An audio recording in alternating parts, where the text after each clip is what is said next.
भाग्य उसने लिखा है, तो भाग्य बनाने वाले ने अगर भाग्य बनाया है और उसमें अगर दुख लिख दिया है, तो उसको दुख को मिटाने वाला कोई दूसरा नहीं होगा। आपका कर्म आपको भोगना है। इसलिए भजन के बल को बढ़ाना और अपनी मेहनत को बढ़ाना, अपने कर्म को बढ़ाना, अपनी व्यापार व्यवसाय कर्म जो कर रहे हो उस कर्म को बढ़ाना। जितनी मेहनत रोज करते थे उससे दुगनी मेहनत चालू कर दो और भगवान पर विश्वास चालू कर दो, तो अपने आप तुम्हारे भाग्य की रेखा बदलना प्रारंभ हो जाएगी, अपने आप बदल।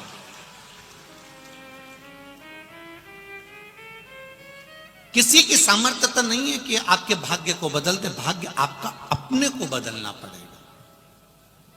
भगवान कृष्ण गीता जी में कहते हैं, भगवान शंकर माता पार्वती जी से कहते हैं, भगवान राम लक्ष्मण जी से कहते हैं, लंकाधिपति रावण मंदोदरी से कहते हैं, और भगवान कृष्ण अपनी संपूर्ण रानियों से कहते हैं कि कर्म की प्रधानता है। आप जितनी मेहनत करेंगे, आप जितना कर्म करेंगे, उस कर्म के अनुसार परमात्मा पर विश्वास रखकर आप अगर कुछ कर्म में आगे बढ़े हो तो उसमें फल जरूर मिलेगा, ये निश्चित हो जाता है, वो प्राप्त जरूर हो।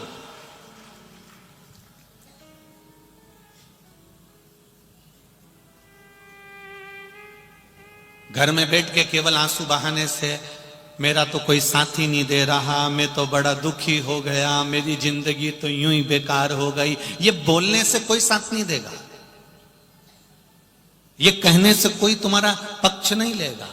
ये आंख के आंसू पोंछकर तुम्हें अपने कार्य के प्रति जागरूक होना पड़ेगा, तुम्हें जाना पड़ेगा, मेहनत करना पड़ेगा।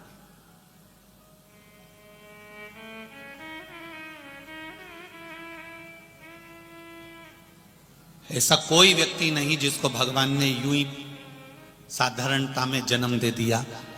आपको पहले भी कथा में कहा था, अपने कमरे में माताएं सब अच्छी चीज रखती हैं, वो बेकार अटाला अपने घर में, अपने कमरे में, अटाला अपने कमरे में नहीं रखती है। उसी तरह परमात्मा भी अपनी पृथ्वी पर अटाला नहीं रखते हैं, परमात्मा भी छाट छाट कर अच्छों को अपने साथ में रखते हैं।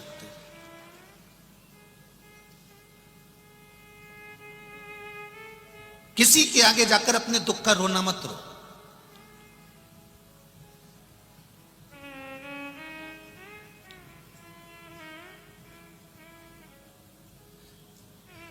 इस व्यासपीठ से आज तक आप लोगों से यह नहीं कहा गया होगा कि आप अपना दुख बताओ और आप दुख बताओ और हम आपका कोई समाधान कर दें।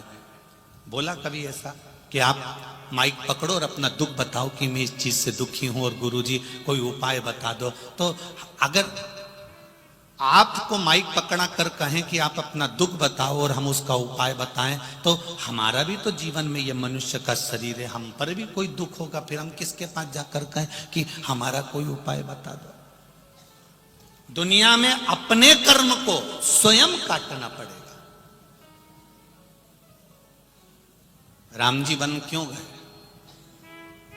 सीता जी का हरण क्यों हुआ? मां जानकी को वन वन क्यों रहना पड़ा?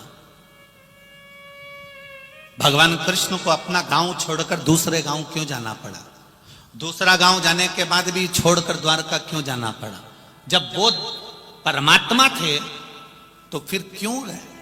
उनको भी तो अपने कर्म का भोग भोगना ही पड़ा।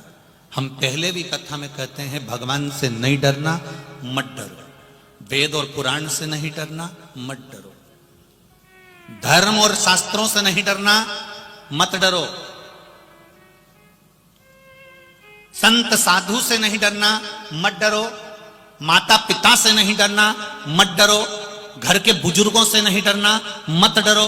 पर इतना याद रखना, अपने कर्म से जरूर डरना, क्योंकि कर्म का भोग तो परमात्मा को भी भोगना पड़ता है।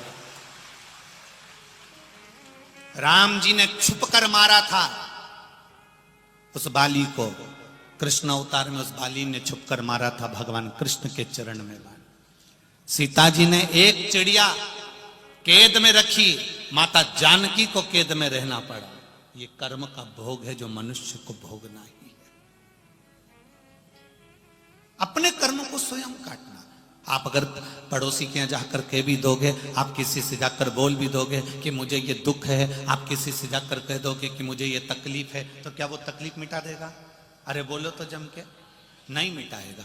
कहीं कहीं का तुम्हारे पास में आकर कह दे मेरे पास में ऐसी भभूति है, ऐसी बेल है, ऐसा सामान है कि मैं तेरा दुख मिटा दूंगा, मैं तेरी तकलीफ मिटा दूंगा, तो चक्कर में मत आओ। ये दुख तकलीफ स्वयं को मिटाना पड़ेगी। और स्वयं कैसे मिटाओगे? कर्म को कर कर, मेहनत को कर कर, और भगवान शंकर की भक्ति पर विश्वास रखकर जब तुम आगे बढ़ोगे तो अपने आप कर्म के करते करते आपका दुख मिटता चले जाएगा। स्वयं को मिटाना। किसी को कह भी दोगे ना कि मुझे दुख है, वो आपका दुख नहीं मिटाएगा। चलो एक प्रैक्टिकल करके देख लो।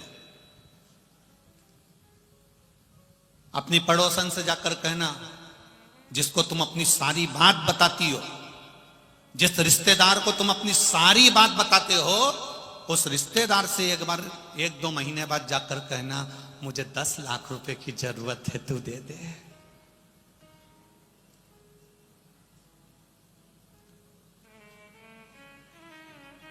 जम के बोलो जरा, नहीं देगा ना?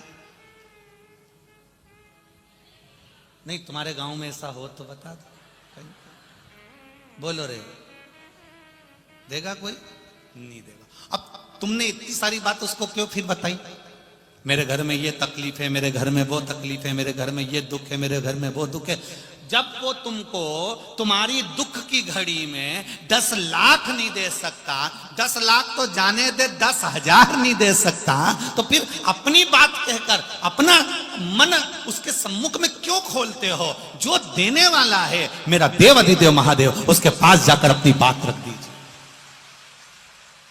आप उसके पास जाकर कहो भोलेनाथ, तेरे दरबार से कोई खाली नहीं गया, तेरी चौखट से कोई खाली नहीं गया। 2022 जाने वाला है मेरे भोलेनाथ, 2023 आने वाला है। मेरे बाबा ऐसी कृपा करना।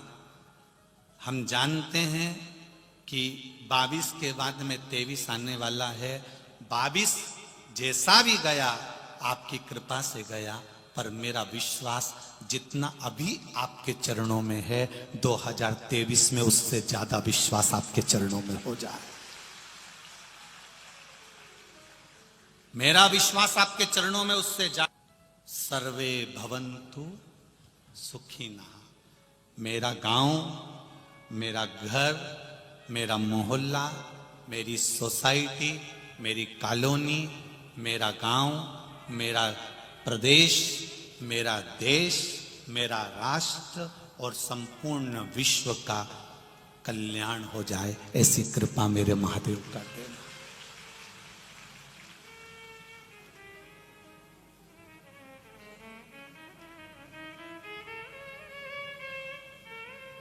नया वर्ष,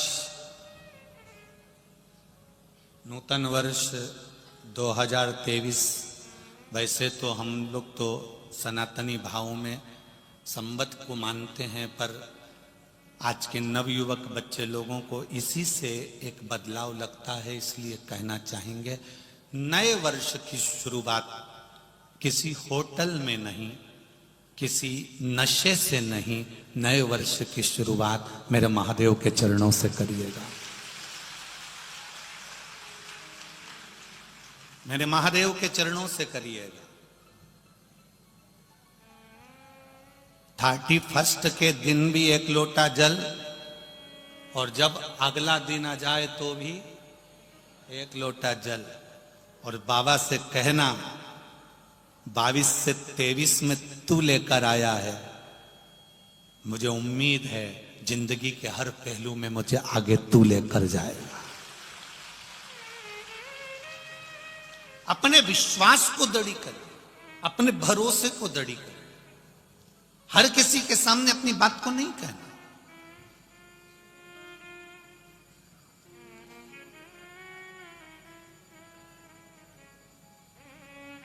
क्यों अपनी बात को हमारे किसी के सामने कहें? पहले नंबर पर बात और दूसरे नंबर पर हाथ। ये हाथ भी हर किसी को मत दे देना। मेरी बेटियों से सबसे ज्यादा निवेदन है, सबसे ज्यादा निवेदन है मेरी बेटियों से, इस हाथ को एड़े तेड़े नत्थु खेरे के हाथ में मत दे देना।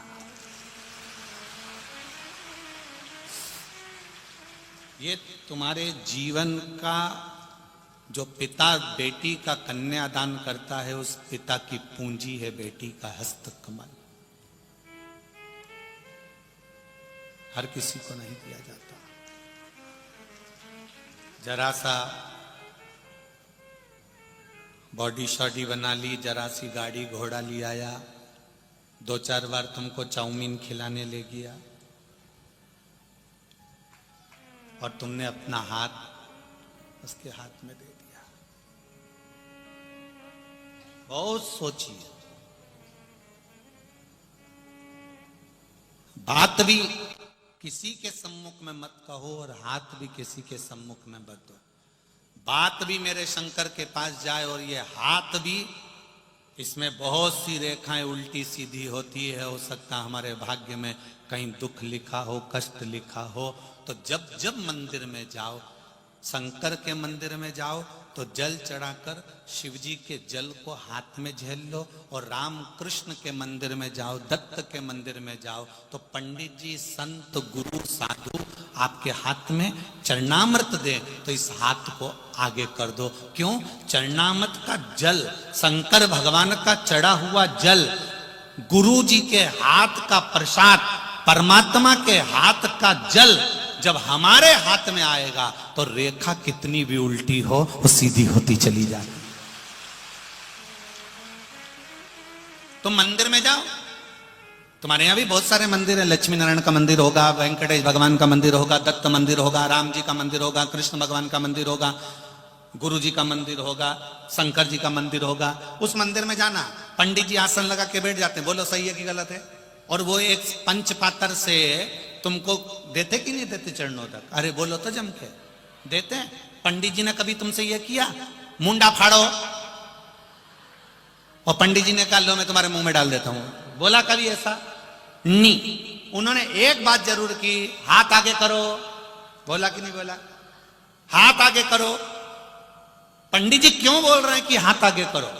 पंडित जी कह रहे हैं हाथ आगे करो, और वो हाथ इसलिए आगे करो क्योंकि हाथ आगे कर कर जब तुम भगवान का चरणामृत प्रसाद इस हाथ में लेते हो तो हाथ की उल्टी रेखाएं अपने आप सीधी होना चालू हो जाती हैं। हाथ आगे करो, और वो हाथ परमात्मा की सेवा में आगे करना, परमात्मा की भक्ति में आगे करना।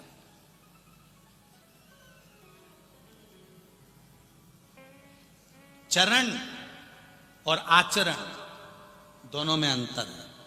चरण तुम्हें मंदिर तक लेकर चले जाएंगे, और आचरण भोलेनाथ तक लेकर चले जाएंगे।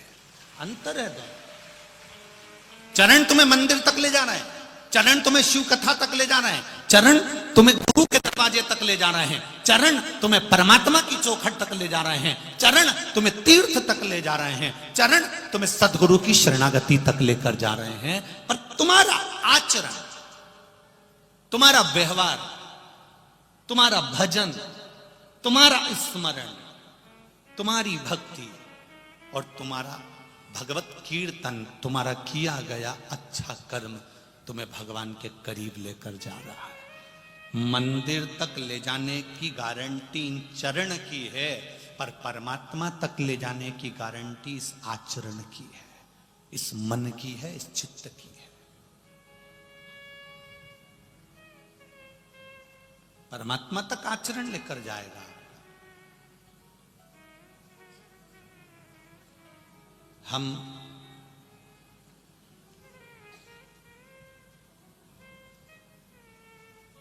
एक बात अपने जीवन में ध्यान में रखें आप,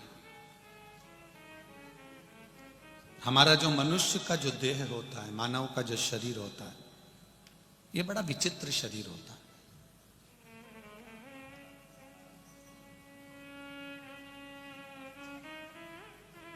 बड़ा विचित्र शरीर है। कई लोग कहते हैं बिस्तर अच्छा नहीं है ना, इसलिए नींद नहीं आ रही।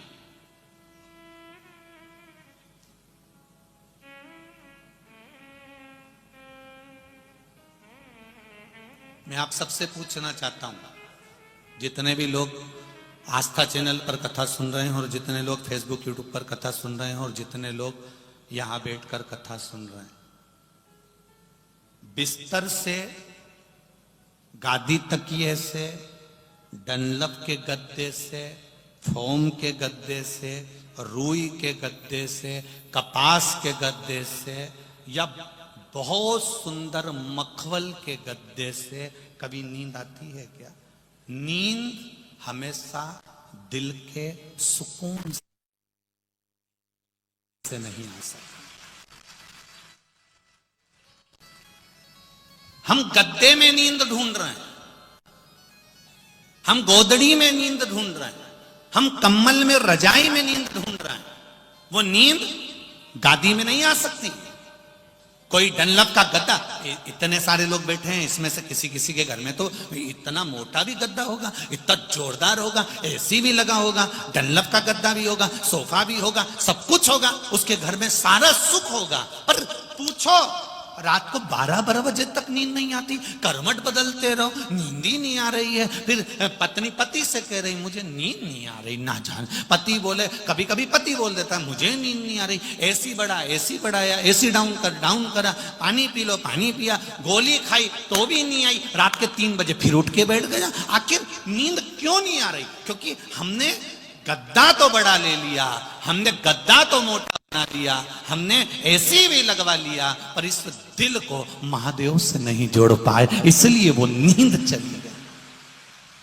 सुकून मिलता है सच्चा सुख केवल भगवान तुम्हारे, बोलो बोलो जम के बोलो, चरणों में सुकून मिलता है। सुकून। तुम यहां देखो, रात को कोई आए हो तो यहां पर कभी दर्शन करना, रात के लोग जो रुकते हैं उनको, कम्बल पे सो रहे हैं, कारपेट पे सो रहे हैं, गद्दे पे सो रहे हैं, रात भर भजन चलता है, 11-12-1 बजे तक लोग नाचते रहते, कूदते रहते, भजन करते रहते, और सवेरे फिर कितने घंटे की नींद लेते होंगे इस कथा में? कितने घंटे की? ये बैठने वालों से पूछना कभी। 2 घंटा चैन की नींद सो गए तो सो गए होंगे, नहीं तो भगवान की भक्ति में ऐसे डूबे रहते, उनका भजन चलता रहता, भजन। सवेरे उठे, तैयार हुए, फिर बैठ गए, शाम हुई, फिर अपने काम में लग गए और भजन करने में लग गए। और वो नींद जो 2 घंटे की लेते हैं, वो इतनी सुकून की नींद लेते हैं कि उनको ये मालूम ही नहीं पड़ता कि डनलप के गद्दे पे सो रहे हैं कि गोदड़ी पर सो रहे हैं। सुकून। उनको ये मालूम है बैठा है,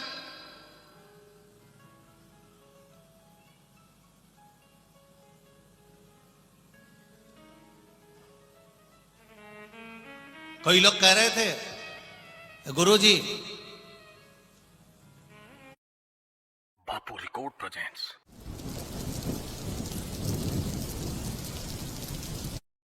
गुरुजी कई बार कथा में नींद क्यों आती है? भजन में नींद क्यों आती है? शादी में तो नींद ही नहीं आती, किटी पार्टी में तो नींद ही नहीं आती, कहीं जन्मदिन की पार्टी हो, होटल में पार्टी हो तो 12-1-2 बजे तक तो कोई नींद का काम ही नहीं है। पर हम तो दिन में कथा में बैठे 2 बजे तो भी कभी कभी आंख में झपकी, कभी कभी झपकी आ जाती। गुरु जी क्यों ऐसा होता है? हमने कहा बच्चा